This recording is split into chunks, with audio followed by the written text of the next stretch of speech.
Hello, my name is Connor Klein. I have come to you before talking about how to ride a motorcycle safely, but today I'm going to talk about why it is important for you to look out for motorcyclists. This topic is important to me, as you know, because I ride a motorcycle, and so do the majority of my friends. I would be willing to bet that many of you know someone also that rides a motorcycle. It could be a friend or it could be a parent, but someone close to you most likely rides a motorcycle. According to the National Highway Traffic Safety Administration, motorcyclists are 27 times more likely to die for every mile they ride compared to a regular car. Some things that I'm going to talk to you about today are how motorcycles appear as optical illusions, looking twice may save a life, car blind spots, and not being distracted while driving. First, bikes riding down the road can appear as optical illusions. People miss motorcyclists all the time. In 2017, according to the National Highway Traffic Association, 5,000 people died while in a motorcycle accident. Motorcyclists are way smaller than cars, and they don't have a cage around them for protection. Bikes always have their headlights on, but people can miss them. I myself have a very large and very bright light on my bike.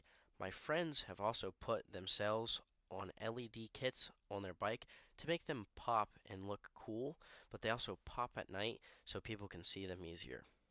Some motorcyclists also believe in the concept loud pipes save lives. You can hear most motorcycles before you see them, but definitely don't rely on it. They appear to be also going slower than they actually are. A video while we were doing our license training for our motorcycle license showed a van and a motorcycle going down the road, and the motorcycle and the van appeared to be tied, but the motorcycle had three lengths and was going way faster than the van was. I also have experienced this phenomenon while on my bike myself, as I was traveling down the road and a car misjudged my speed and pulled out in front of me for a turn, and I was forced to lock up my brakes and my rear end skid. It was very scary, and I thought I was going to lay my bike down. Second, you also need to make sure that you check your blind spots before merging.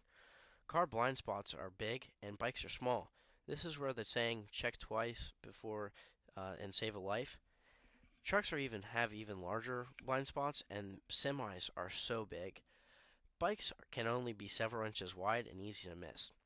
The only way to prevent missing them is actually by articulating your head and neck and making sure that your blind spot is clear. This will assure a driver that you are clear, and you can't just rely on your mirrors. Third, uh, turning out of a yield or a stop, you want to make sure that you come to a complete stop. You may remember back to your childhood, looking twice before crossing the road. It can also appear while driving.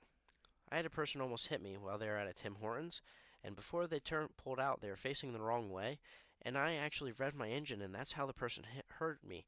They didn't see me, but they heard me, and they stopped. This, in fact, saved my life, and loud pipes, in fact, do save lives.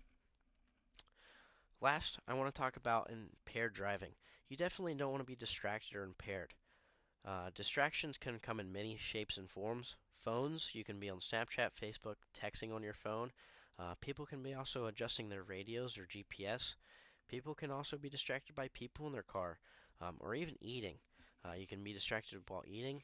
I myself actually dropped a French fry, went to pick it up, and I looked up and I rear-ended someone. That was the split second, and I wish I hadn't done that, and it was very scary. But while riding a motorcycle, this can be nerve-wracking because there are minimal things protecting us while on the road.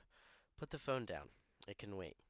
As a side note, I went over with you previously in one of my previous speeches about how impaired driving has no place on a motorcycle. I want to make it clear that impaired driving also has no place on the road in general. This act can put everyone on the road at risk. Drugs and alcohol have no place on the road. So finally, in conclusion, as I mentioned earlier, I feel it is very essential for people to look out for motorcycles while driving.